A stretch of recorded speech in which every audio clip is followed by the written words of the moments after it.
Good afternoon టీవీ1 news bulletin కు స్వాగతం. నేపాల్లో ఘోర విమాన ప్రమాదం జరిగింది. కాఠ్మండు సమీపంలో జెట్ విమానం కుప్పకూలింది. ఈ ప్రమాదంలో 19 మంది చనిపోయారు. వీరిలో 16 మంది ప్రయాణికులు, 3 సిబ్బంది ఉన్నారు. కాఠ్మండు నుంచి లుక్లా వెళ్తున్న విమానం టేకాఫ్ అయిన 2 నిమిషాలకే కుప్పకూలింది. ప్రమాదం జరిగిన వెంటనే విమానంలో మంటలు వ్యాపించాయి. ఈ విమానం ప్రైవేట్ విమానయాన సంస్థ సితా ఎయిర్వేస్ కు చెందినది. ప్రమాదం జరిగిన వెంటనే భద్రతా సిబ్బంది సహాయక చర్యలు చేపట్టారు.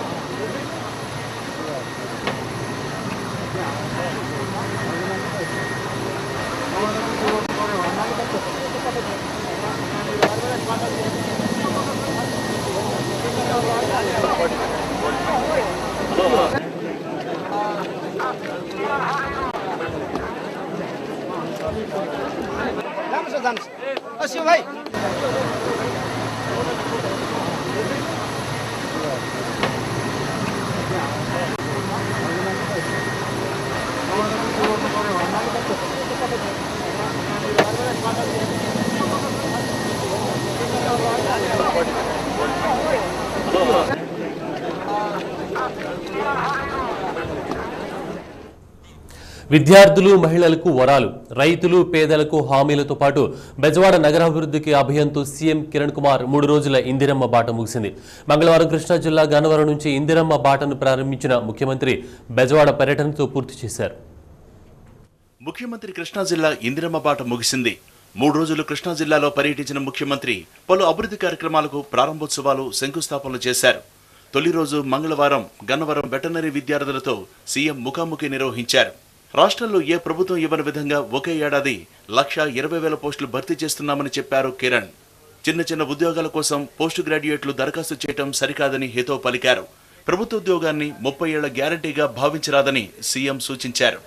ఈ ఆంధ్రప్రదేశ్ రాష్ట్ర చరిత్రలో ఒక్క సంవత్సరంలో 1,25,000 గవర్నమెంట్ ఉద్యోగాలు నోటిఫై చేసిన ప్రభుత్వం లేదు. గర్వంగా చెప్పగలుగుతాను. 60,000 ఉద్యోగాలు ఇప్పుడు వరకు ఇచ్చాను.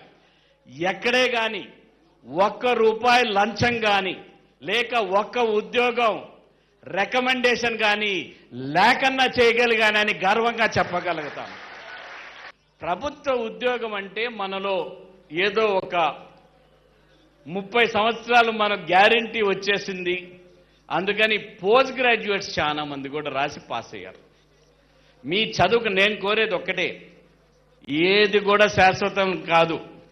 మన కూడా చెప్పాను నేను, మన జీవితమే శాశ్వతం కాదు. మనం చేయాల్సింది మన చదువుకు తగ్గట్టు మనకి ఇష్టమైన ఉద్యోగం. ఇప్పుడే ఒక MBA పాప చెప్పింది, ఆమె ఫైనాన్స్లో పనిచేయాలని ఉంది, నాకు మార్కెటింగ్లో వచ్చింది, అందుకని ఫైనాన్స్లో ట్రైనింగ్ చేసుకొని చేస్తున్నాను. ఆమెకి ఇష్టం కాబట్టి ఏది ఇష్టమో మీరు అదే ఉద్యోగం చేయాలి. మీరు ఏది ఇష్టమైన ఉద్యోగం చేస్తేనే మీకు ఆసక్తి ఉంటుంది, మీ గ్రోత్కు ఉపకారం ఉంటుంది. చదువు కంటే తక్కువ ఉద్యోగంలో మీరు చేరితే ఏదైనా కానీ మీ కుటుంబానికే కాదు, మీకే కాదు, రాష్ట్రానికి, దేశానికి కూడా నష్టం జరుగుతుంది. రెండో రోజు కూడా ముఖ్యమంత్రి ఇందిరమ్మ బాట బిజీగా జరిగింది. నందిగామ, తిరువూరు, మైలవరం, నూజివీడు నియోజకవర్గాల్లో పర్యటించారు. నందివాడ మండలం తమిరసులో చేపల చెరువుని పరిశీలించారు. తర్వాత వీరులపాడు మండలం జయంతిలో ఎత్తిపోతల పథకానికి శంకుస్థాపన చేశారు. రెడ్డిగూడెం మండలం రుద్రవరంలో ఇందిర జలప్రభను ప్రారంభించి రైతులతో మాట్లాడారు. మైలవరం నియోజకవర్గంలోని బురుగుగూడెల్లో కార్యకర్తల సమావేశంలో పాల్గొన్నారు. మామిడి రైతుల కోసం నూజివీడులో మార్కెట్ యార్డ్ ప్రారంభిస్తామన్నారు. మామిడి పరిశోధన కేంద్రాన్ని ప్రారంభించిన అనంతరం రైతులతో ముచ్చటించారు.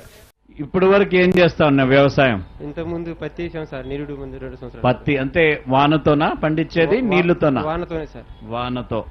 సరే, ఈ సంవత్సరం ఏం వేస్తున్నావు? ఈ సంవత్సరం పత్తి వేసి ఉంది సార్. పత్తి వేస్తున్నావు.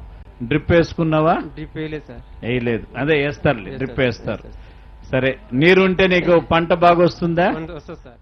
ఇక 3వ రోజు ముఖ్యమంత్రి విజయవాడలో పర్యటించారు. 3 నియోజకవర్గాల్లో పలు అభివృద్ధి కార్యక్రమాలకు శంకుస్థాపన, ప్రారంభోత్సవాలు జరిగాయి. స్టేట్ గెస్ట్ హౌస్ నుంచి ప్రారంభమైన సీఎం ఇందిరమ్మ బాట ఆటోనగర్, లబ్బిపేట, గొల్లపూడి, భవానీపురంలో కొనసాగింది. కృష్ణా డెల్టాలో 1 ఎకరం కూడా ఎండిపోకుండా చూస్తామని, గన్నవరం ఎయిర్పోర్ట్ అభివృద్ధికి అవసరమైన భూమిని సేకరిస్తామని సీఎం చెప్పారు. తుమ్మలపల్లి కళాక్షేత్రంలో జరిగిన యూత్ కాంగ్రెస్ సమావేశంలో సీఎం పాల్గొన్నారు. చాలా కాలం నుంచి సూపర్ స్పెషాలిటీ బ్లాక్ కృష్ణా జిల్లాకు కావాలని కోరుతున్న అంశాన్ని 70 కోట్లతో అది శాంక్షన్ చేయటం జరుగుతుందని ఇక్కడ నిర్ణయం తీసుకోవటం జరిగింది. ఎయిర్పోర్ట్ కావాల్సిన ల్యాండ్ అక్విజిషన్కు కలెక్టర్ గారికి ఆదేశాలు ఇవ్వటం జరిగింది. చివరగా బీఆర్డీఎస్ రోడ్డును ప్రారంభించిన సీఎం కిరణ్ అనంతరం గన్నవరం ఎయిర్పోర్టుకు వెళ్లారు. చిన్న చిన్న ఆందోళనలు, నిరసనలు మినహా సీఎం ఇందిరమ్మ బాట ముగియడంతో కాంగ్రెస్ నేతలు ఊపిరి పీల్చుకున్నారు. బెజవాడలో సమైక్యాంధ్ర జేఏసీ నేతలు అత్యవసర సమావేశం నిర్వహించారు. ఈ నెల 30వ తేదీన వేలాది మందితో ప్రకాశం బ్యారేజీపై సమైక్యాంధ్ర మార్చు నిర్వహించాలని తీర్మానించారు.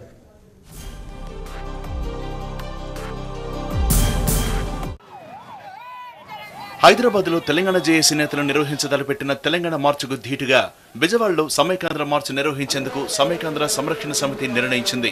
విద్యార్థి జేఏసీ, ఉపాధ్యాయ జేఏసీ, బలహీన వర్గాల జేఏసీతో పాటు స్వాతంత్ర సమరయోధులు, రిటైర్డ్ అధికారులు, న్యాయవాదులు సమావేశంలో పాల్గొన్నారు.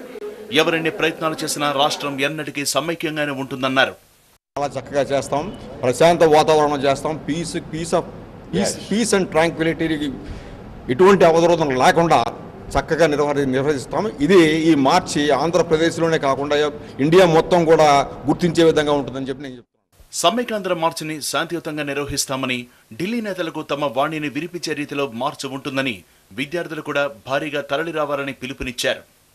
ఎవరికి నష్టం కలగదు, ఎవరికి ప్రభుత్వానికి ఏ విధంగా నష్టం జరగదని మేము విద్యార్థుల తరపున హామీ ఇస్తున్నాము. అలాగే మా ఉద్యమం కేంద్ర ప్రభుత్వం యొక్క మెడలు ఉంచైనా సరే సమైక్య రాష్ట్రంగా ఉంచుతామని చెప్పి మేము స్పష్టంగా తెలియజేస్తున్నాం. వేర్పాటువాదుల చేతిలో కీలుబొమ్మగా మారకుండా కేంద్రానికి కూడా కనువిప్పు కలిగేలా మా యొక్క ఈ మార్చి ఉంటుందని చెప్పి తెలియజేస్తున్నాం. సీమాంధ్రలోని విద్యార్థులందరూ సమైక్యాంధ్ర కోసం ఉద్యమించాలని విద్యార్థి నేతలు పిలుపునిస్తున్నారు.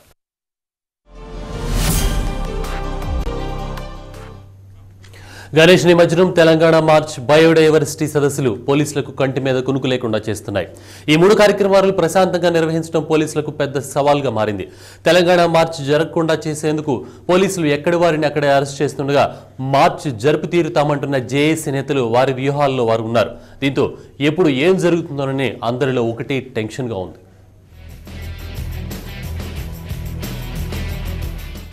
ఈ నెల 29 నుంచి హైదరాబాద్లో వరుసగా జరిగే 3 కార్యక్రమాలు పోలీసులకు సవాలుగా మారాయి. 29న గణేష్ నిమజ్జనం ప్రతిసారి సమస్యాత్మకమే. ఇలాంటి భారీ ఉత్సవంలో విధ్వంసం సృష్టించడానికి ఉగ్రవాదులు, మతోన్మాదులు, సంఘ విద్రోహ శక్తులు కాచు కూర్చుంటాయి. ఉగ్రవాదులు ఏ రూపంలోనైనా విరుచుకుపడే అవకాశాలుంటాయి. హైదరాబాద్లో ఉగ్రవాద కార్యకలాపాలు చాపకంద నీరులా ఉండడం, కొద్ది రోజుల క్రితం నగరానికి చెందిన ఉగ్రవాది ఒబేదుర్ రెహమాన్తో పాటు మరొకరు బెంగళూరు పోలీసులకు పట్టుబడిన దృష్ట్యా నిమజ్జనానికి పోలీసులు గట్టి భద్రతా ఏర్పాట్లు చేస్తున్నారు. నగరంలో 300 అత్యంత సమస్యాత్మక ప్రాంతాలను, 580 సమస్యాత్మక ప్రాంతాలను గుర్తించి ఆ ప్రాంతాల్లో సాయుధ పికెటింగ్ ఏర్పాటు చేశారు. నిమజ్జనం బందోబస్తు విధుల్లో ఈసారి ఏకంగా 15,000 మంది పోలీసులు నియమించారు. హైదరాబాద్ కమిషనరేట్ పరిధిలోని అన్ని రకాల బలగాలతో పాటు ఇతర జిల్లాల నుంచి బలగాలను, సీనియర్ అధికారులను నిమజ్జనం కోసం రప్పిస్తున్నారు.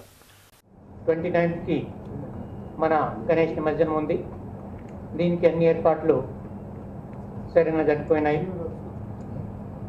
దాదాపు 15,000 ఫోర్స్ మేము ఈ నిమజ్జనానికి పెడుతున్నాము. ట్యాంక్ బండ్లో కొన్ని ఎక్స్ట్రా క్రేన్స్ కూడా పెట్టడం జరిగింది. ఎందుకంటే మేము ఈసారి నిమజ్జనం తొందరగా అయిపోవాలి అని అనుకుంటున్నాము. నిమజ్జనం మరుసటి రోజే తెలంగాణ పొలిటికల్ జేఏసీ తెలంగాణ మార్చుకు పిలుపునిచ్చింది. నిమజ్జనం జరిగే హుస్సేన్ సాగర్ చుట్టూ సాగరహారం పేరుతో కవాతు నిర్వహించేందుకు తెలంగాణ ప్రజలు సిద్ధమవుతున్నారు. దీంతో 29 అర్ధరాత్రి వరకు అన్ని విగ్రహాలను నిమజ్జనం చేయించేందుకు పోలీసులు చర్యలు చేపడుతున్నారు. గతంలో కంటే ఈసారి ఎక్కువ సంఖ్యలో 93 క్రేన్లు ఏర్పాటు చేయించారు. మార్చు శాంతియుతంగా గాంధీ పద్ధతిలో ఉంటుందని జేఏసీ నేతలు చెబుతున్నప్పటికీ గత అనుభవాలు పోలీసులను కలవరపెడుతున్నాయి. దీంతో మార్చుకు అనుమతి ఇవ్వకపోవడమే గాక జిల్లాల నుంచి హైదరాబాద్కు వచ్చే అన్ని రహదారుల్లో చెక్పోస్టులు ఏర్పాటు చేసి తనిఖీలు నిర్వహిస్తున్నారు. మార్చుకు రాకుండా అడ్డుకుంటున్నారు. ముఖ్యంగా వరంగల్, ఖమ్మం జిల్లాల నుంచి వచ్చే ఒక పార్టీ కార్యకర్తలపై కన్నేశారు. నేను చెప్పాను కదా, మా threshold level is no violence, no destruction of public property. అది మా బాధ్యత. That's what we are paid for. Central బలగాలు కూడా వస్తున్నారు. I will not give you the details. ఎంత వస్తున్నారో, ఏం వస్తున్నారో, ఎట్లా వస్తున్నారో, ఎక్కడ ఉంటారో, I will not give you the details. Telangana march వేదిక హుస్సేన్ సాగరే అయినప్పటికీ అది జూబ్లీ హిల్స్ లోని కేబీఆర్ పార్క్ వరకు విస్తరించే ప్రమాదం ఉందని నిఘా వర్గాలు చెబుతున్నాయి. కేబీఆర్ పార్కు పరిసర ప్రాంతాల్లోని ఆంధ్ర ప్రాంత నేతలు, వారి నివాసాలు, ఆస్తులు, కొన్ని పార్టీల కార్యాలయాలు, మీడియా ఛానళ్లను కొన్ని వర్గాలు టార్గెట్ చేసుకున్నట్లు నిఘా వర్గాల సమాచారం. మార్నింగ్ వాక్ ముసుగులో ఆందోళనకారులు కేబీఆర్ పార్కులోకి ప్రవేశించి విధ్వంసానికి పాల్పడే అవకాశం ఉన్నట్లు ఇంటెలిజెన్స్ వర్గాలు హెచ్చరించాయి. కొద్ది రోజుల క్రితం ఇదే పార్కులో కాసు బ్రహ్మానందరెడ్డి విగ్రహాన్ని తెలంగాణ వాదులు ధ్వంసం చేశారు. దీంతో తెలంగాణ మార్చు పోలీసులకు చెమటలు పట్టిస్తోంది. రైల్వే ఆస్తుల్ని టార్గెట్ చేసే అవకాశం ఉండడంతో తెలంగాణలోని అన్ని రైల్వే మార్గాల్లో హై అలర్ట్ ప్రకటించారు. అనుమానితులను అదుపులోకి తీసుకుంటున్నారు. రైల్వే ఆస్తులకు నష్టం కలిగిస్తే కఠిన చర్యలుంటాయని రైల్వే పోలీసులు హెచ్చరిస్తున్నారు. మరోవైపు సచివాలయం ప్రాంతాల్లో 144 సెక్షన్ నిరవధికంగా కొనసాగుతుందని పోలీసులు నోటీసులు అంటించారు. ఆందోళనకారులు పాసులు తీసుకుని లోపలికి రాకుండా ఉండేందుకు పాసుల జారీలో కఠినంగా వ్యవహరిస్తున్నారు. మీడియా ప్రతినిధులు కూడా చెక్ చేసి పంపిస్తున్నారు. నిమజ్జనం తెలంగాణ మార్చు తర్వాత రోజే బయోడైవర్సిటీ సదస్సు ప్రారంభమవుతోంది. అంతర్జాతీయ శాస్త్రవేత్తలు పాల్గొనే ఈ సదస్సుకు భద్రత కల్పించడం అన్నిటికంటే పెద్ద సవాల్. సదస్సుకు తెలంగాణ మార్చు ప్రభావం పడకుండా భద్రతా ఏర్పాట్లు చేస్తున్నారు. ఐక్యరాజ్య సమితి శాంతి పరిరక్షక దళంతో పాటు భారీగా రాష్ట్ర పోలీసులు, పారామిలిటరీ దళాలను రంగంలోకి దింపుతున్నారు. టీఆర్ఎస్ కాంగ్రెస్ లో కలుస్తుందా? విలీనానికి ఏర్పాట్లు పూర్తయ్యాయా? కేసీఆర్ కదలికలు, టీఆర్ఎస్ నేతల కలయికలు చూస్తుంటే ఇవే సందేహాలు కలుగుతున్నాయి. కాంగ్రెస్ సంస్థాగత విషయాలు చూసే ఆస్కార్ ఫెర్నాండెస్ కేసీఆర్తో భేటీ అయితే ఆయన తనయుడు కేటీఆర్ బొత్సాతో సమావేశం కావడం విలీన అంశాన్ని మళ్లీ తెరపైకి తెచ్చింది.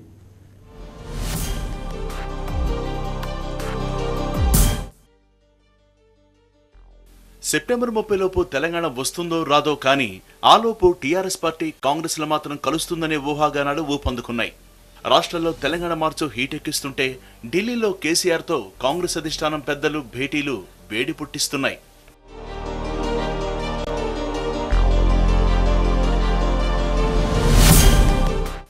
నిన్న మొన్నటి వరకు కాంగ్రెస్ రాష్ట్ర పరిశీలకుడు వైలారవితో వరుసగా భేటీ అయిన కేసీఆర్ తాజా కాంగ్రెస్ సంస్థాగత వ్యవహారాలను చూస్తూ సోనియాకు సన్నిహితుడిగా మెలుగుతున్న ఆస్కార్ ఫెర్నాండెస్ తో భేటీ అయ్యారు. కేసీఆర్ నివాసానికి వచ్చిన ఆస్కార్ ఫెర్నాండెస్ దాదాపు 40 నిమిషాలు చర్చలు జరిపారు.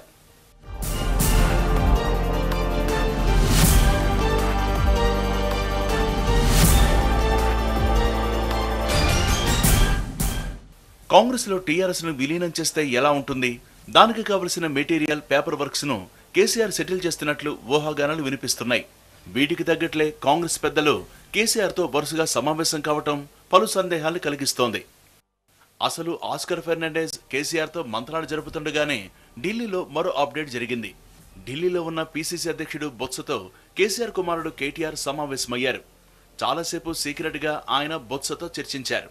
హైకమాండ్ పెద్దలతో బొత్స భేటీ అయిన తర్వాత కేటీఆర్ ఆయనతో సమావేశం కావడం కూడా విలీనంపై అనుమానాలు కలిగిస్తోంది. అయితే బొత్స మాత్రం అలాంటిదేమీ లేదన్నారు. ఇంకెవరిని కలవలేదండి, నేను వచ్చింది ప్రైవేట్ పని మీద వచ్చాను. నాతో టోటల్గా అది ఇంకా నేను ఎవరిని కలవలే. కలిసేనా? ఈ పరిణామాల నేపథ్యంలో వైలారవితో సమావేశమైన రాజ్యసభ సభ్యుడు పాల్వాయి గోవర్ధన్ రెడ్డి కూడా కేసీఆర్ తో మంత్రాలు జరిపారు. కేసీఆర్ నివాసానికి వచ్చి మరి చాలాసేపు మాట్లాడి వెళ్లారు. ఈ భేటీల పరంపరను చూస్తుంటే కాంగ్రెస్ లో టీఆర్ఎస్ విలీనం కావడం ఖాయమనే వార్తలు వినిపిస్తున్నాయి. కొద్ది రోజులుగా ఢిల్లీలోనే ఉంటున్న కేసీఆర్ ఈ ప్రక్రియను పూర్తి చేసుకున్నాకే హైదరాబాద్ చేరుకుంటారని తెలుస్తోంది.